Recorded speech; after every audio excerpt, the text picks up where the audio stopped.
আমাদের এই সভার সভাপতি যারা আজাদ ভাই একে আজাদ ভাই আরো উপস্থিত আছেন ডক্টর মনিকা চক্রবর্তী। জানেন যে চট্টগ্রামে নিউলোডিং কন্টেইনার টার্মিনাল সেটা বন্ধ লিজ দেওয়ার জন্য অনেকদিন ধরে সরকার চেষ্টা করছে এবং গত 17 নভেম্বর লালদিয়া কন্টেইনার টার্মিনাল ইতিমধ্যে তারা লিজ দিয়ে দিয়েছে। আমরা বলতে চাই একটা 2 বছরের অন্তর্বর্তীকালীন সরকার 48 বছরের জন্য বন্দরের চুক্তি করছে, এইটা কোনো শুভ লক্ষণ না এবং এই চুক্তি জনসমক্ষে প্রকাশ করা হয়নি, জনগণের মতামত দেওয়া হয়নি। এই সরকার ম্যান্ডেটবিহীন সরকার, ইলেকশন দিয়ে চলে যাবে। তারা কেন বন্দর বিদেশি কোম্পানির কাছে লিজ দিচ্ছে যা বাংলাদেশের ইতিহাসে কোনোদিন দেওয়া হয়নি? আমরা বিরোধিতা করছি, অবিলম্বে চুক্তি আমরা বাতিল করে দিচ্ছি।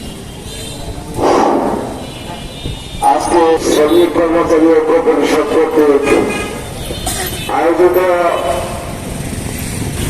উপস্থিত বিভিন্ন সংগঠন থেকে আগত ব্যক্তিবৃন্দ ইসলাম ও শুভেচ্ছা। আজকে আমরা এখানে দাঁড়িয়েছি,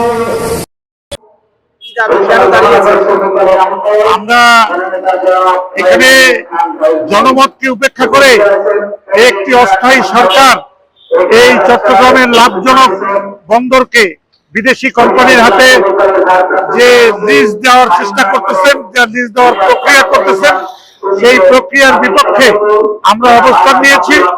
আমরা চাই যে দেশের যে প্রতিষ্ঠানগুলি আছে সেই প্রতিষ্ঠানগুলি দেশের মানুষ এটা কার্যক্রম পরিচালনা করুক, কোনো বিদেশিদের হাতে এই কার্যক্রম যেন না চলে যায়। এবং আমরা লক্ষ্য করতেছি যে একটা অস্থায়ী সরকার, একটি গণ আন্দোলনের মুখে একটি সরকার, সেই সরকার আজকে যে কার্যক্রম করতেছে এই কার্যক্রমের তাদের বৈধতা নেই এবং তারা আজকে যে কার্যক্রম করতেছে এটা আমরা মনে করি যে আওয়ামী লীগের প্রেতাত্মা তাদের উপর ভর করেছে। আমরা এই অবস্থান থেকে সরকারকে সরে আসার জন্য অনুরোধ করতেছি এবং যদি তা থেকে যদি সরে না আসে তাহলে সারা বাংলাদেশ ব্যাপী শ্রমজীবী মানুষের আন্দোলনের মুখে এই সরকারকে তার মূল্য দিতে হবে। এই কথা বলে এই কথা বলতে চাই।